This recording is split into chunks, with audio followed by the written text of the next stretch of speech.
அஸ்ஸலாமு அலைக்கும். நான் ஃபிஷ் பிரியாணி பண்ணுறதுக்கு தேங்காய் பாறை மீன் வாங்கி கழுவி வச்சுருக்கேன்.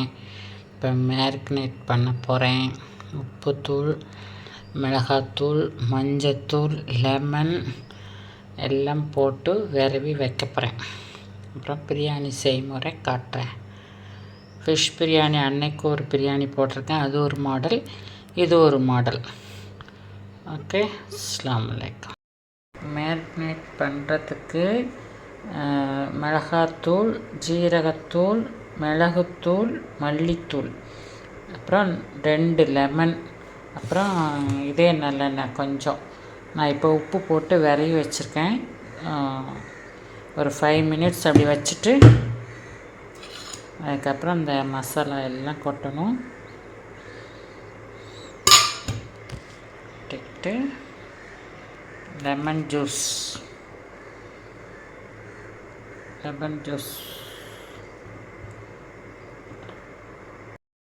ஜூஸ் புழிஞ்சு வச்சுருக்கேன். அதை இதில் ஊற்றுறேன். நல்லா ஊற்றிட்டு நல்லா ஃப்ரெஷ்ஷு மீன் கிடச்சிச்சு, அதனால் வாங்கி இப்படி பண்ணி வச்சிடணும். ஒரு 3 மணி நேரம் ஊற வைக்கணும். ஊற வச்சுட்டு அப்புறம் பொரித்து எடுக்கணும். நான் செய்முறை விளக்கம் காட்டுறேன். ஓகே, கொஞ்சோண்டு எண்ணெய் ஊற்றிருக்கு. எண்ணெய் எதுக்கு ஊற்றிருக்குன்னா, நம்ம தோசைக்கல்லில் வச்சோ இல்லைடா கடாயில் வச்சோ பொரிக்கும் போது மீன் ஒட்டாது. ஃப்ரெஷ் மீன் ஒட்டாது. இருந்தாலும் எண்ணெய் ஊற்றினா நல்லது, நல்லா சூப்பராக இருக்கும். ஆல்ரெடி உப்பு போட்டுட்டேன், உப்பு போட்டு விரவி வச்சுட்டேன். உப்பு உங்கள் தேவைக்கு அவசரம் போட்டுக்கோங்க. எல்லோரும் மசாலாவை ஒன்றா எடுத்து வச்சு எண்ணெய் ஊற்றி கிளப்பி ஒவ்வொரு மீன்டையாக இப்படி தடவுவாங்க. நான் இப்படியே பழகிட்டேன். Okay, The next day. அஸ்ஸலாமு அலைக்கும். நேற்று கழுவி நல்ல மசாலாலாம் போட்டு காமிச்சிருக்கேன். ஆல்ரெடி உங்களுக்கு மீன் தடவி மேரினேட் பண்ணி வச்சுருக்கேன். இப்போ ஃபிஷ் பிரியாணி பண்ண போகிறேன். ஆல்ரெடி ஃபிஷ் பிரியாணி போட்டு நிறைய பேர், கொஞ்சம் பேர் லைக் பண்ணியிருக்காங்க, நிறைய பேர் பார்த்துருக்காங்க. எல்லாருக்கும் ஜஸாக்கல்லா ஹைரா. நீங்களும் செஞ்சு சாப்பிட்டு பாருங்கள், நல்லாயிருக்கும். இதுக்கு தேவையான பொருள்: பிரியாணிக்கு 400 வெங்காயம், 400 தக்காளி, கொத்தமல்லி, புதினா, பச்சை மிளகாய், ஜாதிப்பூ, ஸ்டார் பூ, அப்புறம் இஞ்சி பூண்டு பேஸ்ட்டு, நெய், எண்ணெய், மிளகாத்தூள், தேவைக்கு தகுந்தவாறு மிளகாத்தூளும் உப்பும் உங்கள் தேவை தான், உங்கள் இஷ்டம், உங்கள் தேவை. இப்போ பிரியாணி செய்முறை விளக்கம் காட்டுறேன். இப்போ 200 எண்ணெய். நான் வீட்டில் இருந்த அரிசி ஒரு 1.25 இருக்கும், அதுக்கு 200 எண்ணெய் எடுத்திருக்கேன். 50 கிராம் நெய் எடுத்திருக்கேன். நெய் டேஸ்ட்டுக்கு தான், சும்மா வாசமாக இருக்கும். ஊற்றுனாலும் சரி, பிடிக்காதவங்க நெய் ஊற்று தேவை கிடையாது. சரியா? அப்படி நல்லா காஞ்சிடுச்சு. நான் வெங்காயம் போடுறேன்.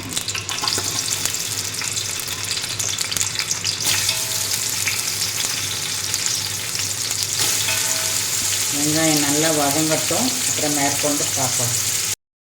வெங்காயம் நல்லா வதங்கிடுச்சு, நல்லா ப்ரௌனிஸ் ஆகிடுச்சு.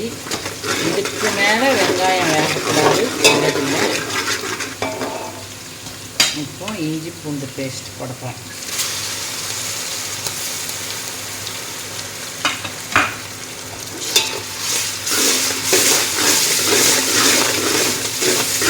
நல்லா பச்சை வாடை போட்டு கண்டினியூ பண்ணலாம் வீடியோ. இஞ்சி பூண்டு நல்லா வதங்கிடுச்சு. இப்போ தக்காளி போட போகிறேன். தக்காளி, புதினா, கொத்தமல்லி, பச்சை மிளகாய், ஸ்டாரு, ஜாதிப்பூ. நான் பட்டை, கிராம்பு, ஏலக்காய்லாம் அந்த இஞ்சி பூண்டு பேஸ்ட்டோடு அரைச்சிட்டேன். ஏன்னா எங்கள் வீட்டுக்காரங்களுக்கு பிரியாணி சாப்பிடும்போது இந்த பட்டை ஏலக்காயெல்லாம் போட்டோன்னா அவருக்கு பிடிக்காது. அதனால் அதில் போட்டு எல்லாம் அரைச்சாச்சு. இது நல்லா வதங்கட்டும். நான் 1.25 கிலோ அரிசி எடுத்திருக்கேன். அதுக்கு குத்தா ஒரு குத்து உப்பு, அப்புறம் கொஞ்சம் உப்பு. நீங்கள் உப்பு தேவைக்கு தகுந்தவர் போட்டுங்க. மிளகாத்தூள் 5 ஸ்பூன் எடுத்திருக்கேன். நீங்கள் காரத்துக்கு தகுந்தவாறு போட்டுக்கோங்க. சரியா? ஓகே.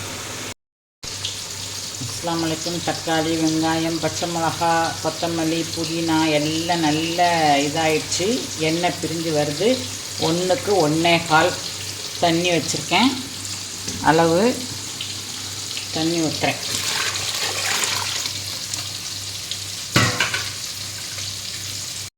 ஃபிஷ் பிரியாணிக்கு மேரினேட் பண்ணி வச்சோம்ல, அந்த மீனை தோசைக்கல்லில் பொரிச்சிக்கிட்டு இருக்கேன். ஏன்னா நிறைய போடலாம், கொஞ்சமாக எண்ணெய் ஊற்றிக்கலாம். நான் மீனில் லெமன் ஊற்றினால நான் பிரியாணிக்கு லெமன் தயிர் எதுவும் ஊற்றலை. சரியா? இதில் உள்ள புளிப்புத்தன்மையை அதில் இறங்கிடும். ஃபஸ்ட்லாங்க வெந்நீர் நல்லா கொதிச்சிடுச்சு. இப்போ அரிசி போட போகிறேன். பிஸ்மில்லாஹிர் ரஹ்மானிர் ரஹீம். 5 minutes later. அஸ்ஸலாமு அலைக்கும். மாஷா அல்லாஹ். சோறு ஒன்றா உதிரியாக வந்துட்டு அல்ஹம்துலில்லாஹ். நான் இப்போ டெக்கரேஷன் பண்ண போகிறேன். ஃபிஷ் பிரியாணி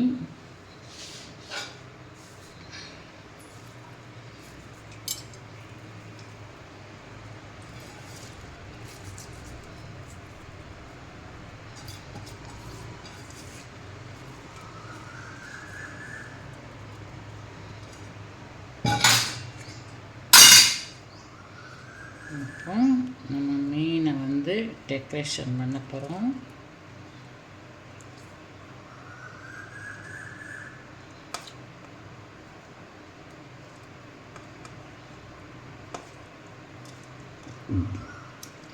வீடியோவை ஃபுல்லாக பாருங்கள். பார்த்து நீங்களும் சமைங்க. வீடியோவை ஸ்கிப் பண்ணாமல் பாருங்கள். என்கரேஜ் பண்ணுங்கள். ஃபிஷ் பிரியாணிக்கு நல்ல வரவேற்பு இருந்துச்சு. எனக்கு நிறைய பேர் வாட்ஸ்அப்பில் மெசேஜ் பண்ணுறாங்க. தயவு செஞ்சு அப்படி பண்ணாதீங்க. யூடியூப்பில் சாரா சமீரா விலாக்ஸில் போய் நீங்கள் இது பண்ணிங்கன்னா நல்லாயிருக்கும். அதில் கமெண்ட் பண்ணுங்கள். உங்கள் ஃப்ரெண்ட்ஸுக்கெலாம் ஷேர் பண்ணுங்கள். ரொம்ப அருமையாக வந்திருக்கு சாப்பாடு. பக்கத்தில் ஃப்ரெண்டு அவங்க வீட்டில் இலை இருந்துச்சாம், எடுத்துகிட்டு வந்திருக்காங்க. நான் அவங்களுக்கு ஒரு தட்டில் இப்போ எடுத்து அவங்க டேஸ்ட்டு பண்ணி சொல்லுவாங்க. பிரியாணி ஃபினிஷ்டு அவங்க டேஸ்ட்டு பண்ணி சொல்லுவாங்க. ஃப்ரெண்டு வந்திருக்காங்க, இலை கொண்டு வந்திருக்காங்க. டேஸ்ட்டு பண்ணிவிட்டு உங்களுக்கு கமெண்ட் சொல்லுவாங்க. உள்ளதை உள்ளபடி.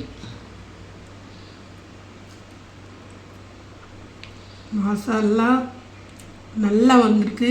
அன்றைக்கி வேறு மாதிரி பிரியாணி பண்ணியிருந்தாங்க, இன்றைக்கி வேறு மெத்தடில் பிரியாணி பண்ணியிருக்காங்க. டேஸ்ட் அருமையாக இருக்குது.